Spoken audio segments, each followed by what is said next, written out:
Hi everybody, Sean from Media Assault here, and this week I'm going to be taking a look at a movie that's a personal favorite of mine and has been since I was a small child. It's from 1966. It is Daimajin, and this is a kaiju film, and kaiju means giant monster in Japanese. But this isn't like the typical kaiju film that you may be familiar with, like Godzilla or Gamera, or even like War of the Gargantuas or Rodan. This is a samurai film. It takes place in feudal Japan, and the kaiju, the giant monster, is this guy right here, and his name is Majin, and he is basically a spirit that's trapped or encased inside a giant statue, and he is called upon basically to serve vengeance or revenge on the rulers of this village. To kind of explain, when the movie starts out, there is a village and it is run by a peaceful ruler who is then overthrown by an evil ruler. The son and daughter of the peaceful ruler go and they're taken away. They're hidden in the forest for 10 years by a man named Kojenta. He is like the right-hand man of the peaceful guy. And I'm not saying the names of the characters because they're Japanese and I'm going to mangle them, so I'll just leave them to your imagination or when you watch the film. So the son and the daughter are taken away to what's called Majin's Mountain, this forest outside the village. And in that forest there is this statue where local legend says that this god has been trapped inside this statue. Now the villagers, when the peaceful ruler was in power, they were allowed to say prayers and keep the god encased in the statue by, repeating their prayers and trying to keep the god encased in the statue. The evil ruler has forbidden anybody from gathering together in any sort of crowd, so those prayers have sort of fallen by the wayside.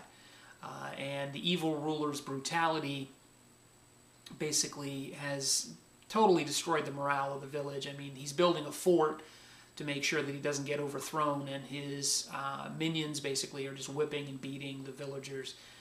Things don't seem like they could get much worse.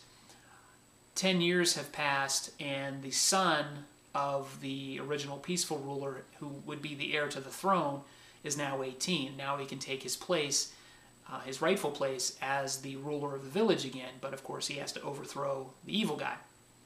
Well, he sends Kojenta, the guy that basically protected him, in to sort of scout out the village and see if he has any allies within the village that would help him take over the throne again.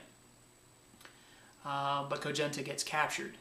So the son, his name is Tadafumi, he tries to go into the village to see if he can find Kojenta, and he gets captured. So the daughter, she goes to the statue and says a prayer and basically begs the Majin to wipe out the evil ruler. And of course, he answers the prayer. Whether he succeeds or not, I'll at least leave that little bit as a surprise when you watch the film. I highly recommend this movie. This is a movie that, as a kaiju film, is really, really fun to watch because the special effects in it are very surprisingly good, especially for a film made in 1966. Aside from a few badly matted blue screen shots and an obviously fake rubber hand in one shot, really, really good special effects.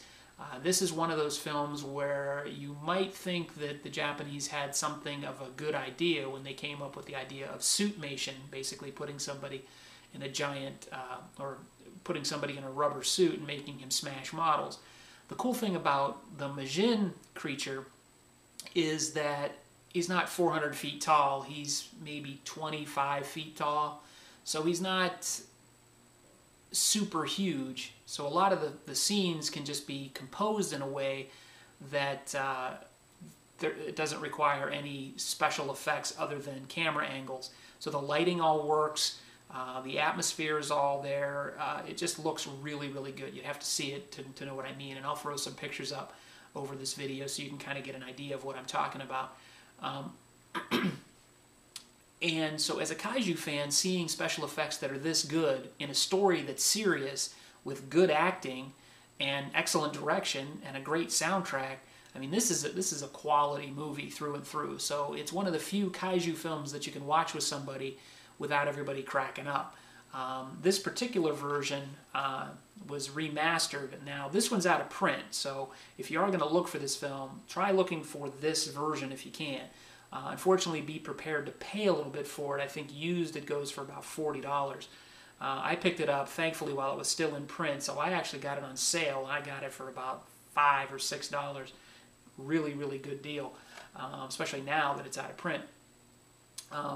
But I highly recommend searching out and finding this version of the film if you're going to look for it. There are other versions. You can find it on VHS.